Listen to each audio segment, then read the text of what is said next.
Hi, welcome to BTS150, especially this summer 2022 edition of this course. I'm Professor Woodward. I will be your professor this summer.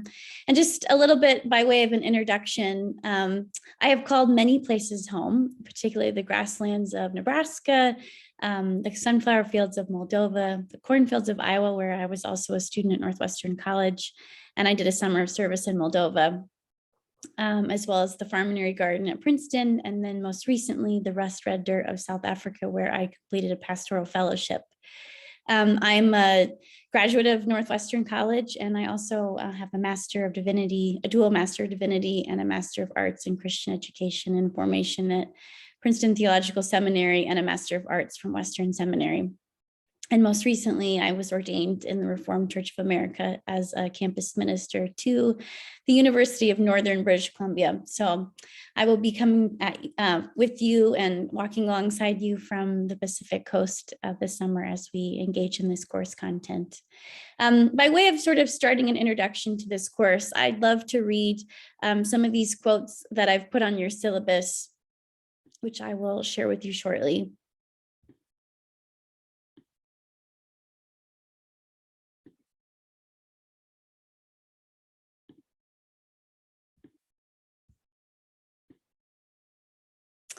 As a way to sort of think about our time together. One of my favorite scholars is Ellen Davis, and in her book, The Art of Reading Scripture, she says, whenever we pick up the Bible, read it and put it down and say, that's just what I thought, we're probably in trouble.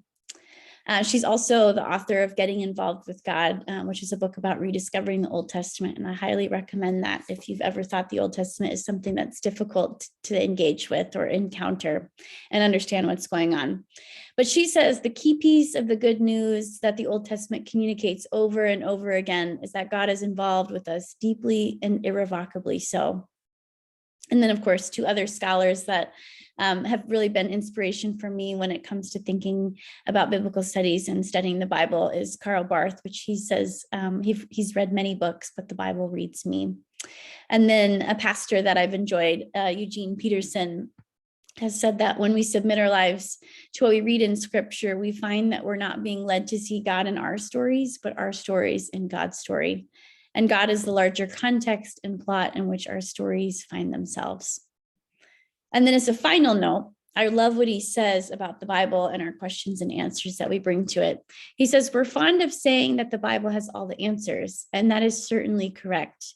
The text of the Bible set us in a reality that is congruent with who we are as created beings in God's image and what we're destined for in the purposes of Christ.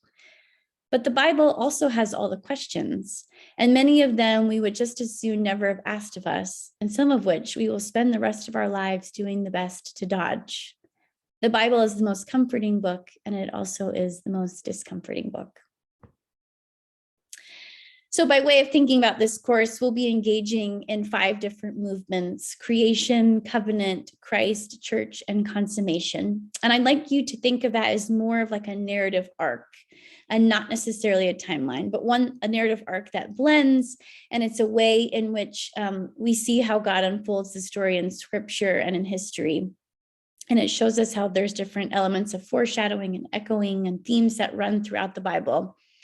And so over the course of these themes that sort of blend together, we'll be studying those over the 7 weeks, as well as kind of writing a summary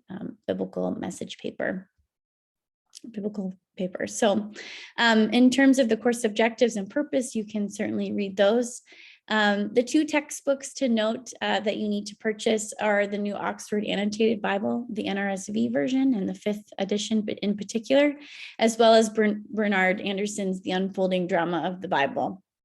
Now, I will say, as a way of just talking about equity in the classroom and economic hardship, is that it's not my intention to cause any hardship, but if purchasing a textbook on Amazon or or in the bookstore or some other platform is difficult for you, please know that these books are all on reserve at the DeWitt Library. So if you have access to come to campus, you can certainly do that. Or there's a way to probably get that digitally to you if you are at a distance like myself.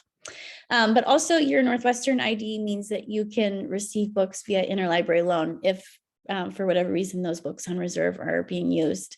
And if neither of those two options work, then please certainly contact me privately, and we'll make some accommodations so that you can still take this course and be successful and have the materials that you need. In terms of the course requirements, you can certainly see those requirements as well as the grading scale, which is consistent for all courses at Northwestern. But what I particularly want to make a note of is the final biblical story paper. As a gift to you and as a partial selfish gift to myself, you'll receive 2 extra bonus points if you submit that paper before Saturday, June 25th by midnight, because I'll be traveling to Israel and have a little bit of limited access as I participate on an archaeological dig. And so one way that I'd like for you to think about the weekly rhythm of the class is in these 3 movements. So as you begin to prepare for the class, hopefully also prayerfully this week, for each week, please read the assigned passages and biblical passages assigned, as well as watch or listen to those weekly welcome videos available on Blackboard.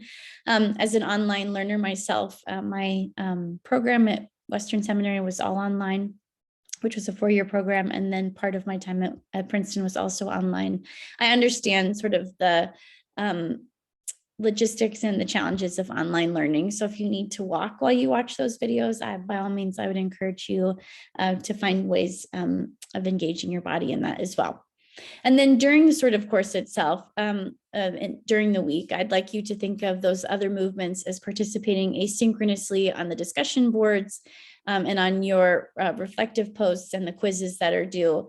Those discussion posts are due midnight on Mondays, and the quizzes are due on Wednesdays and Fridays at midnight. This is a slight departure from the noon deadlines that were previously part of this course, because also as an online learner, I understand when you're trying to balance work and family that sometimes you actually need those evenings to be able to do so rather than trying to do it during the workday.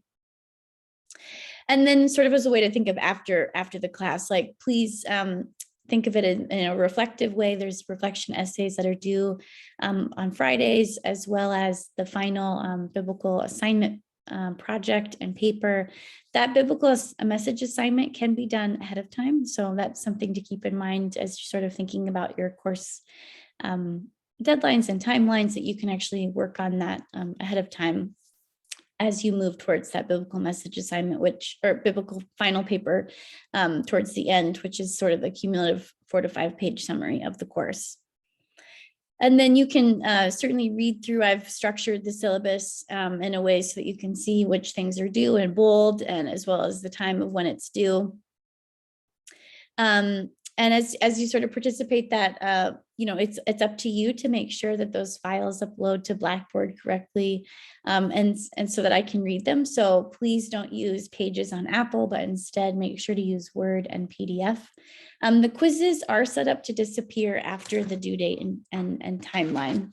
And then as a final note about sort of grading is that I have a 0 tolerance policy on cheating and plagiarism. So if for whatever reason that comes across and I'm aware of that, then you will receive a 0 for that.